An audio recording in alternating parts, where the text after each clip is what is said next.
The world is waking up, and you finding your way here today is no coincidence. The spirit world always has a way of guiding us where we most need to be at the absolute perfect time. I'm your host, Lindsay Morlock, and you're listening to the Guided Podcast, where we explore how the spirit world works on our behalf to guide us along our paths. This is where you'll learn how to live a life that is both conscious and connected, so you can supercharge your pathway to healing and open to life's magic and miracles. Come along this journey to see how guided you truly are. Hi, everyone. Welcome back to another episode of the Guided Podcast. Lately, I've been noticing a recurring theme: loss. Many of my clients are experiencing it in various ways. I myself have been experiencing it as well.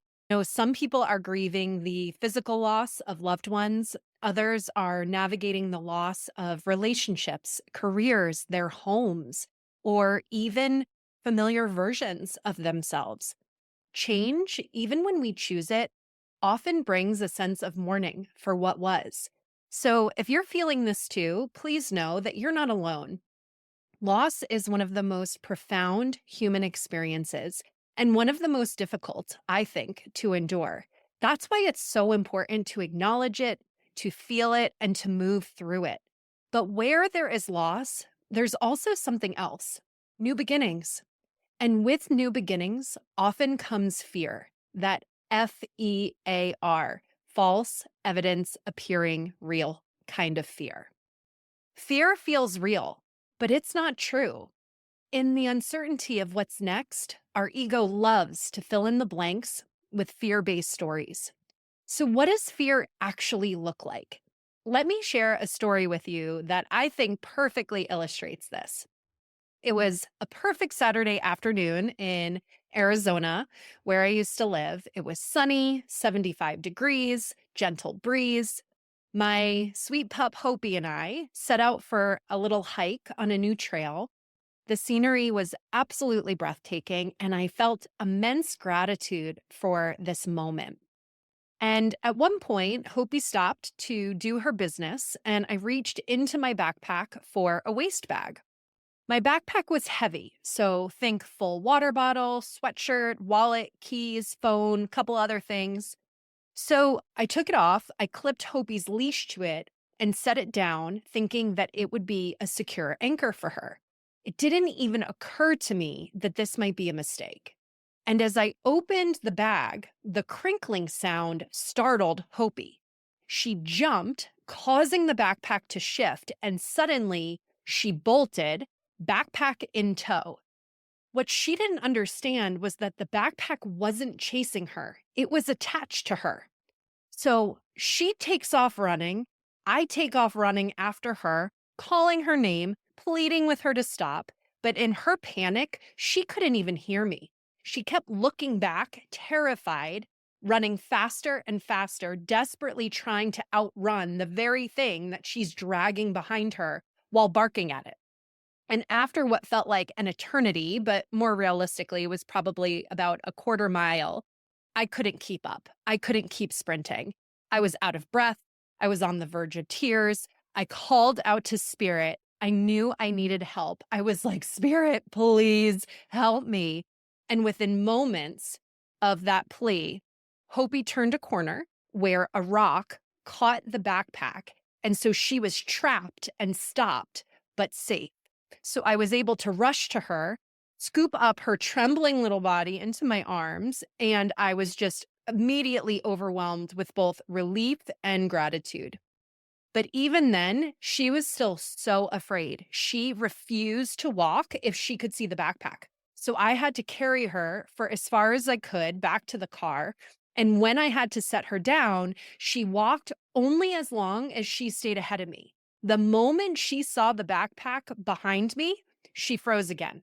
And so then I would have to carry her forward and rinse and repeat. This happened again and again. Now, eventually, she began to settle. Little by little, she was letting go of her fear. And this experience taught me so much. First, I felt the immediate self-judgment, right? Here I am, a terrible dog mom. I was reckless, right? Clipping her to this backpack. If I had lost her, I was like, how would I ever have forgiven myself? My mind attacked me with guilt and shame, but I caught myself. I recognized that my mind was using judgment as a distraction from the deeper emotions I needed to process. Fear was real in that moment because there was a genuine threat. And so that's actually the emotion, not so much FEAR, but that's the emotion of afraid. But beyond the moment, lingering in fear, the FEAR kind, was only going to keep me stuck. So I had to feel everything. I had to feel the guilt for the mistake I made, the helplessness of not being able to stop her, the terror of nearly losing her, and then the immense relief of getting her back. And then I had to forgive myself. And this is what healing looks like. It's not about avoiding pain. It's about feeling it fully without judgment and then learning from it. When we suppress our emotions, they don't disappear. They just manifest in different ways. It looks like self-doubt. It looks like self-sabotage. It looks like physical symptoms. But when we allow ourselves to feel, we create space for healing and for growth. And so here's where the real lesson comes in. Hopi's fear of the backpack was entirely in her mind. The backpack was never actually chasing her. It was never a threat. But in her perception, it was dangerous. And the more she ran, the more her fear continued to be reinforced. And this is exactly how fear operates in our lives. How often do you run from something that isn't actually chasing you? How often do we allow old wounds, past experiences, and limiting beliefs to dictate the present moment? Fear thrives in the unknown. It convinces us that the familiar, no matter how unhealthy, is safer than stepping into the new. But growth requires us to move through that fear and not be controlled by it. So ask yourself, what fears are keeping you stuck? What old beliefs are weighing you down like a heavy backpack? What would happen if you just stopped running? Healing and change don't have to take a lifetime, but they do require willingness. A willingness to sit with the discomfort, to trust the unknown, to let go of old versions of ourselves. And yes, there is grief in that too. Because even when we release something that no longer serves us, we might still mourn it. That's normal. That's part of the process. But the pain of holding on to the past is always greater than the fear of stepping into the future. Hopi still gives that backpack a healthy dose of side-eye when we go hiking, let me tell you, but she no longer lets it hold her back. She keeps moving forward, and I hope you will too. So if you're ready to do this work, to release fear and step fully into your best life, reach out. I'd love to guide you on this journey.